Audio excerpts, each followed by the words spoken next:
Check this one out. This is ElizabethWarren protecting us. Here's the deal. I watched a lot of the hearing when Chair Powell, Chairman of the Fed Powell, went in front of the Senate committee. I think it's a banking committee.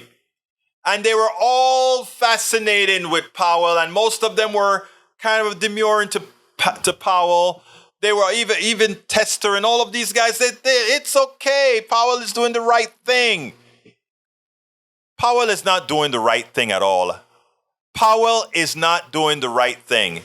Let me tell you what I wrote about this for the show at KPFT, because I want people to get away from thinking that there's something special about Powell, that the interest rates that he's doing is worthwhile. Check this out. I watched several minutes of the Federal Reserve Chair Jerome Powell. He was discussing monetary policy and the economy with the Senate Banking Committee. While watching both Democratic and Republican Senate questioning the chair, only ElizabethWarren broke the undeserved praise and respect for a man that cared nothing about the middle class and poor America. She made him acknowledge the modus operandi of our economic system. It depends on having a certain percentage of people unemployed and suffering to ensure a stable economic system for the wealthy. The Fed chair is concerned about a stubborn 6% inflation rate. The strong employment market seems to concern him as well. A country with strong employment is a problem for the Fed and our corporation, who want a heavy supply of unemployed workers from which to choose, since in a supply and demand world, we would accept pittances for wages. Madre mia, if you have an economic system that depends on people being unemployed, ask yourself what kind of economic system that is. All right, continuing. Representative Katie Porter, Democrat of California, recently provided an analysis that proved most of our inflation was a result of corporate greed. They raised prices because they could. That is the definition. That is the definition of inflation. One would think the federal chair would advise Congress that if they did not want him to use the only draconian tool he has, raising interest rates, that they would create policies that stopped corporate attacks on those who, put them into power. But he did not do that. I know people are going to say, but that's not his mission, but that is something he could have said to Congress, because it does affect his mission. The purported worker shortage is a political choice. There are millions of immigrants who want to enter the United States for economic and political reasons and who are ready to work. Yet in our government, is using them as a political football that limits employment shortfall. Shame. Even though many of these guys are running across our borders for policies that we have with these countries from South America to Central America to the Caribbean. Now, while corporate greed is responsible for more than half of the inflation picture, they are responsible for even more. Their incompetence and poor decision-making is what we are all paying for now. They decided to offshore our manufacturing and at the same time create just-in-time inventory, which means shortages occur whenever there is a shock in the system, like pandemics and natural disasters. They profit from those decisions, and they profit when their incompetence fails. Think about that. Think about that.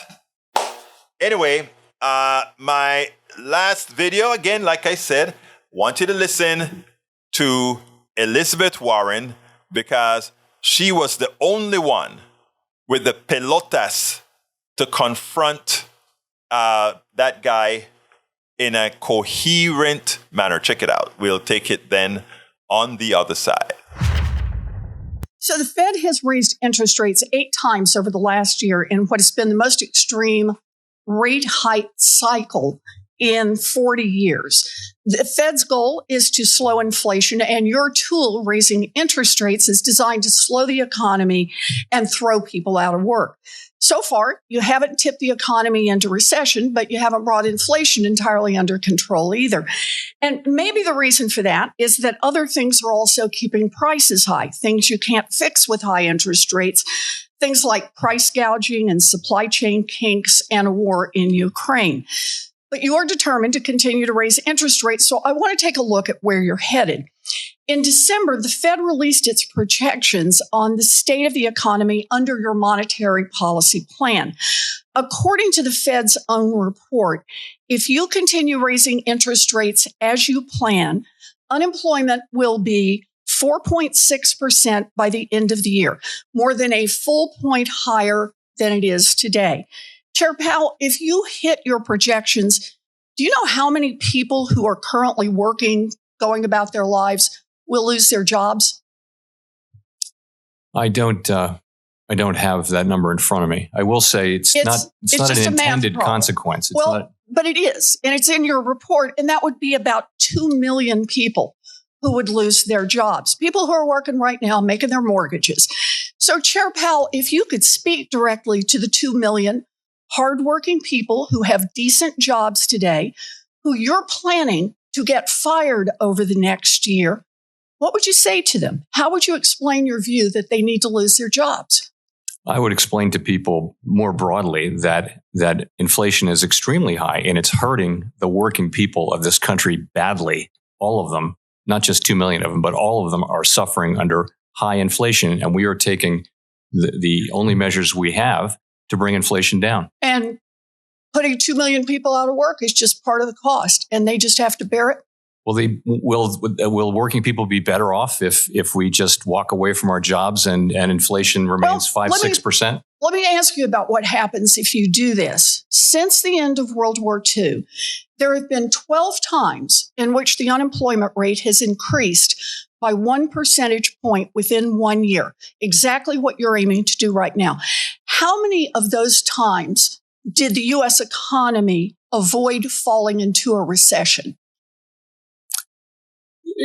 You know, it's not as black and white as very, just very looking infrequent. At the numbers, it actually is pretty black. Alan Blinder's written a book on this, and there have been 12 times that we've seen a 1 point increase in the unemployment rate in a year. That's exactly what your Fed report has put out as the projection and the plan based on how you're going to keep raising these interest rates. How many times did the economy fail to fall into a recession after doing that? Out of 12 times. I think the number is 0. I think the number is 0. That's exactly right. So then the question becomes, we've got 2 million people out of work. Can you stop it at 2 million people? History suggests that the Fed has a terrible track record of containing modest increases in the unemployment rate. Once the economy starts shedding jobs, it's kind of like a runaway train. It is really hard to stop. In fact, in 11 out of the 12 times that the unemployment rate increased by a full percentage point within 1 year, unemployment went on to rise another full percentage point on top of that. If that's what happens this time, we'd be looking at least 3.5 million people who would lose their jobs. So, Chair Powell, if you reach your goal and 2 million people get laid off by the end of this year, and then, just like in 11 out of 12 times that unemployment has risen by a point in a single year, it keeps on rising. And then we've got 2.5 million people out of work. We've got 3 million people who get laid off. We've got 3.5 million people who get laid off. What's your plan?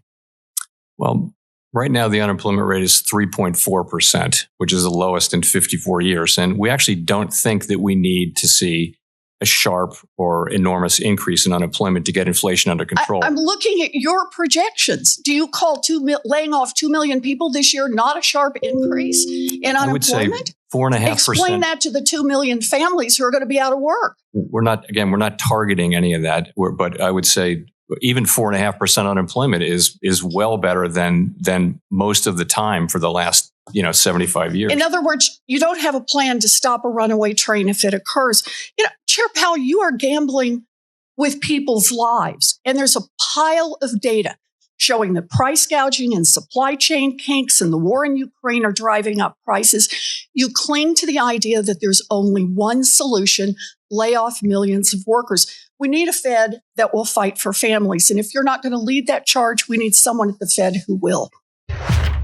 I agree. If you're not going to lead that fight, we need somebody in the Feds who will. And to tell you the truth, get rid of the Fed. We need to do better than having a Fed or private banks as well, the private banks that controls it, et cetera, et cetera, et cetera, et cetera.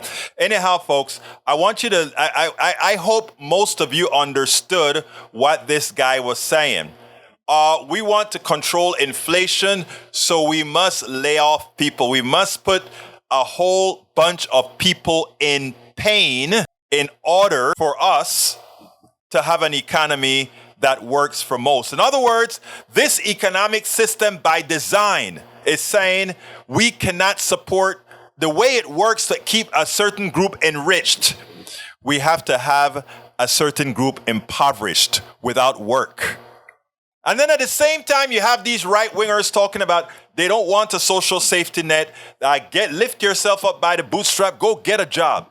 Here you have the head of the Federal Reserve, who neoliberals and Republicans agree with, telling you that in order for us to have a healthy economy, in order for us to have a healthy economy with stable prices, the only way that works is that if we sacrifice at least 4% of our population, let them live like dogs.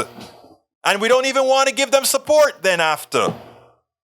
For all of you that are listening, when you hear this out of the mouth of Powell, Jerome Powell, as if, oh, well, we just need we won't have to go to, we may not even have to go to 4%, but, remember, there used to be a whole lot, before 4% used to be good, but we're talking about people. We're talking about people.